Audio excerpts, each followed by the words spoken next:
Oh, it's a holiday. But it's Monday. The weekend's over. And it's, well, kinda, because it's holiday weekend. Labor Day. Labor Day. Yes. And today, for Labor Day, I decided to do my labor.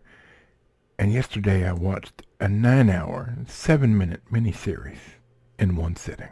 That's right. I watched Shogun from 1980. You don't want to go anywhere. This is going to be a banger. We'll be right back. Previously on the Nerdy Ronin Network.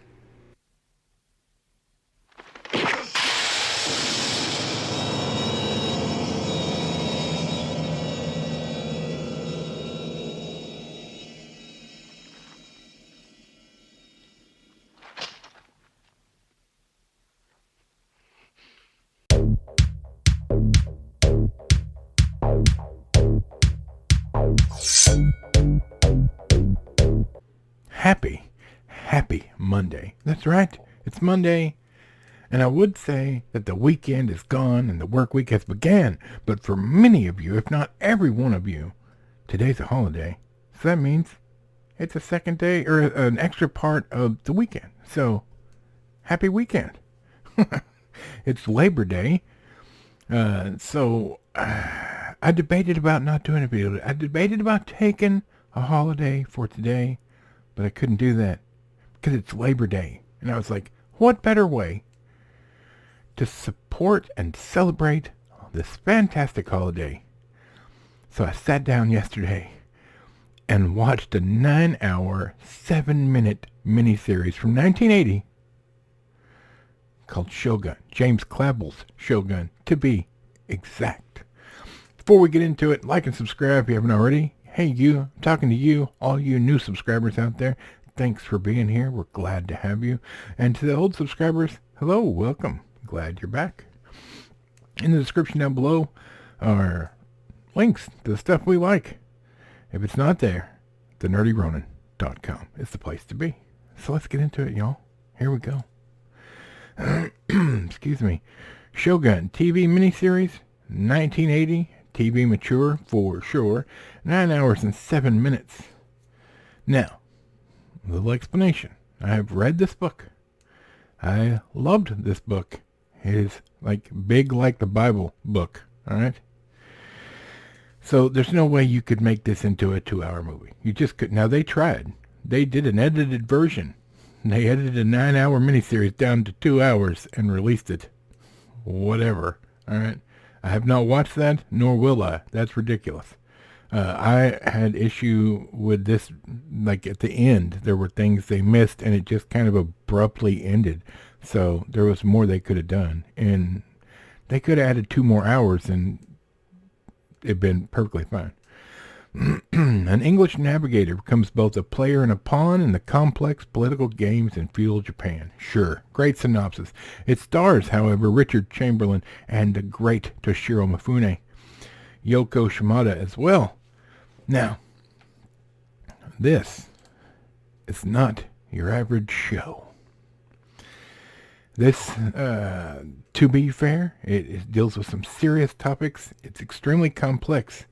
And they did something that I would say is a little, like, you're either going to love it or you're going to hate it. Let me explain. Now, I don't own this. I went to the library. That's right. The public library, and checked this out just for you guys. So I could talk to you guys about this miniseries. Oh, first things first, it's about samurais, for sure. And if you were going to break it down to the smallest factor, this is the last samurai before the last samurai, basically. It's the book is fantastic, but it's complex because it deals with Japanese culture in a way where, I mean, they deep dive into it. But what happens is this ship wrecks in Japan. It was in 1598. Had to think about it. My brain's Swiss cheese, y'all. And the captain of this ship becomes a pawn in political games that are going on between two lords, the one is trying to become Shogun, which is why it's called Shogun, right? In the turn of events, this Englishman becomes a samurai. Now, don't get excited. He doesn't learn how to sword fight or any of that. Unfortunately, that would have been cool. But he had the title of Shogun, or of a samurai, and he was respected by the samurai. He had his own fiefdom, if you will. But he wanted to leave and go back home. But the fact of the matter is that the Mifune, who is the one trying to become Shogun in this war, will not let him go back home. But he keeps letting him think he's going to. And then things happen, and that changes. Basically pulling him back to start every time he almost gets to where he can leave. It's fantastic. It is fantastic, but it's got serious things in it. There's several scenes that are a bit graphic, but this was shown on television, so it's not like you're going to get a bunch of what you would consider bad stuff now. It's just graphic. Like right in the beginning, the guy's head gets cut off, and the guy gets peed on, like to shame him. So it goes like that. There is a love story amongst all of the complexities, and that love story is almost as complex, if not more so, than the political intrigue. This miniseries is fantastic for the most part.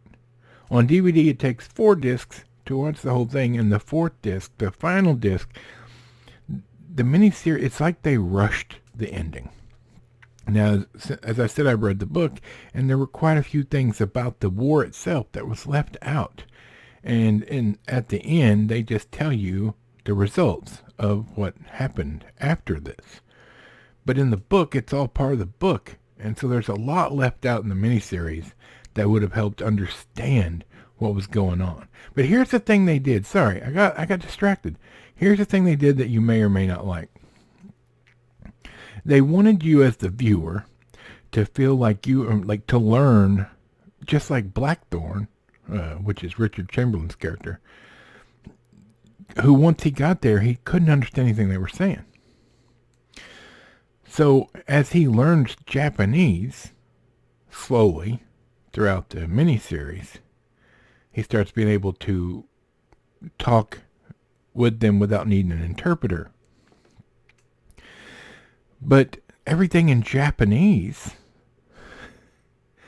is not subtitled. So you don't know what they're saying either. Now, some of it is explained by a narrator to you, and some is explained through an interpreter to you in English. But there's absolutely, even if you've got the subtitles on, you do not get to know what they're saying throughout 70% of the movie. You're lost. Just like if you had just crash landed in 1598 in Japan. Now, this makes it easy if you don't feel like reading subtitles. But I have to say, I think they missed a trick. First half of this miniseries, if you want to do it that way to show the lack of understanding in the conversations, that's great. But once he started learning, Blackthorn started learning Japanese, then you should have slowly reverted it more to English or showing subtitles more, because he had understanding of what they were saying. He still needed an interpreter for some things, but he could have a conversation, a simple one, as the show progresses. But instead, they just kept it the whole way, all 9 hours. You don't get to know what the Japanese are saying around him unless there's an interpreter present. So it's kind of neat. Yes, I understand what they said. The creators of the show said they wanted you to pick up some Japanese throughout the show, and learn with him. But I think they failed in that, because 9 hours of not knowing the complexities of what the Japanese people are saying around him, that's not the way the book was written. You in the book, obviously, you know what the Japanese people are thinking, So there's more complexity to it. Instead, for 9 hours and 7 minutes, you are literally lost when there's just Japanese people around talking about Blackthorn and to Blackthorn. You have to rely on if there's a translator present. So I didn't really like that. By the end of it, I was like, okay, I'm over not knowing what's being said. That's the one bad thing about it. I didn't like that. All the characters are complex and straightforward, except for the shipmates that were under the captain on the ship when it crashed. And they're just kind of blah for me. But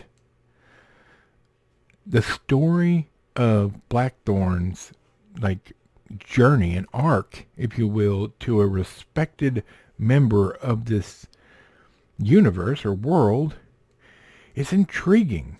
It's fantastic. It's a wonderful hero's journey, if you will. There's no pronoun nonsense. There's no SJW garbage. This is just honest entertainment based on a great book. If you've never read the book Shogun, I would suggest you do so. Now, I personally listened to the audiobook a long time ago and very much enjoyed it. I would be hard pressed to find time to sit down and read a book this thick with the time frame needed to do that and enjoy it now. But listening to it on audiobook that's the way to go, in my opinion. But if you've never read it, it's great. And the miniseries does its best. Now, a little news. They are redoing this. A new miniseries is coming out from FX. And I did a little research because I was like, oh man, they're going to ruin it. First off, you're never going to find somebody to match or live up to Toshiro Mifune in the original miniseries. A role that cost him dearly in his home country, because him doing this show is one of the things that caused Akira Kurosawa to stop working with him, because they deemed working in TV lower, it wasn't respectable. So Mifune doing this show cost him dearly in his career back home. But he does a great job. Mifune steals every scene he's in. He's fantastic. And whoever they get to play his character in the new one is not going to be, it's just not going to be able to do it to that level. But when I was looking at the writers, the people writing it, and the little bit that I did look at it, it didn't look like there were a bunch of woke writers. So maybe they will honor the source material. Evidently, it's supposed to be a 10-part miniseries, so maybe they're going to dive deeper. And with technology today, you'll be able to show more, from the book, the battles and the large-scale battles and things like that. So maybe it's going to be good. We can only hope.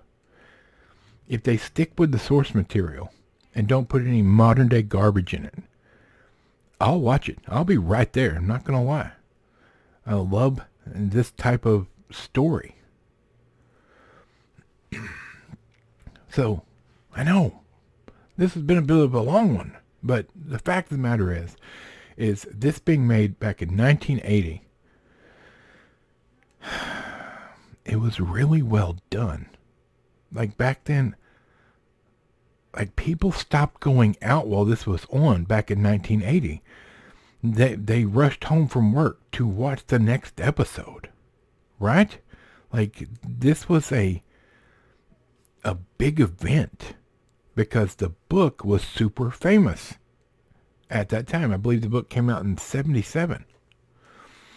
So in this time period, that's a big thing. Can you imagine? It'd be well, you know what I mean. Back then, there wasn't internet, there wasn't cell phones. It was, you went to work, you came home. And dinner time, you went out to eat, or what have you. people for a week while this miniseries was on, they didn't go out to eat. They went home, ate a bologna sandwich, ate some chips, and watched Shogun to see what was going to happen. Pretty fantastic. In this day and age where you can pull anything from streaming and watch anything after the fact, we don't have that thought process. It doesn't enter our mind. This was a different time. And this miniseries was fantastic and spectacular. It was an event, a big event, based on honoring source material. They truly did honor the source material. So, there's that. All right, hey, it's Labor Day. I've done my labor, and now I'm ready to go. I think I've had a bit too much coffee today. Hey, look, y'all, I hope you guys are having a great holiday. I hope you had a great weekend and having a great week. Do me a favor. Be kind to one another. Enjoy the moment. Be better than what you were yesterday. Maybe? Is that a thing? Thanks again for all of you for being here. I'm always happy to see you. We'll be back on Wednesday. Hump Day. Yeah. Which is not a holiday, depending on how you look at it. All right, I'm out. From Michael the Microphone, Bob, squeaky chair in the back, and this big fat nerd. We'll see you on Wednesday.